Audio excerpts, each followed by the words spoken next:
ತುಂಬಾ ಬೋರ್ ಆಗ್ತಾ ಇದೆ ನನಗೆ. ಪ್ಲೀಸ್ ಅಮ್ಮ. ಹೌದಾ, ನನ್ನ ಪುಟ್ಟಿಗೆ ಯಾಕಷ್ಟೊಂದು ಬೇಜಾರಾಗ್ತಾ ಇದೆ? ಕತೆ ಹೇಳಬೇಕಾ?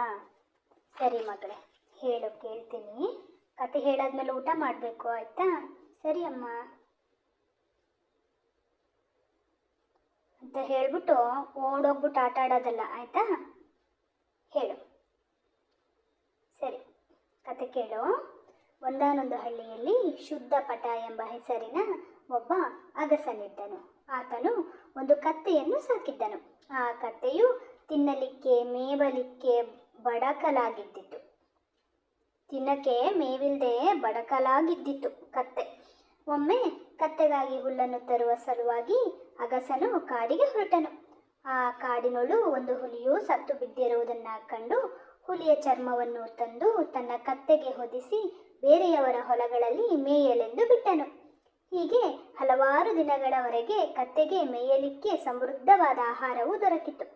ಆ ಹೊಲಗಳ ರೈತರು ಈ ಕತ್ತೆಯನ್ನು ಹುಲಿ ಎಂದೇ ಭಾವಿಸಿ ಹೆದರಿಕೆಯಿಂದ ಸುಮ್ಮನಾಗಿದ್ದರು. ಆದರೆ ಒಂದು ದಿವಸ ಆ ಕತ್ತೆಯು ಹುಲ್ಲನ್ನು ಮೇಯುತ್ತಿರುವುದನ್ನು ಒಬ್ಬ ರೈತನು ಕಂಡನು. ಹುಲಿಯು ಹುಲ್ಲನ್ನು ಮೇಯಲು ಸಾಧ್ಯವೇ ಎಂಬ ಸಂಶಯವು ಆತನಲ್ಲಿ ಮೂಡಿತು.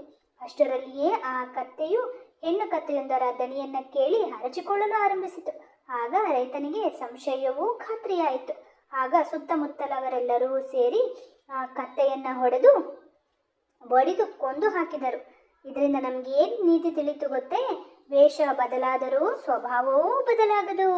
ಅಂದರೆ ನಾವೆಷ್ಟೇ ಹೊರಗಡೆ ನೋಡೋಕೆ ಒಳ್ಳೆ ಬಟ್ಟೆ ಹಾಕೊಂಡಿದ್ರು ನಮ್ಮ ಸ್ವಭಾವ ಮಾತ್ರ, ಮನಸ್ಸಲ್ಲಿರೋ ಸ್ವಭಾವ ಮಾತ್ರ ಬದಲಾಗಲ್ಲ ಅಂತ. ಅದಕ್ಕೆ ಯಾರನ್ನು ಬಟ್ಟೆ ನೋಡಿ ಅಳಿಬಾರ್ದು ಅಂತ ಮಗಳೇ, ಗೊತ್ತಾಯ್ತೇ?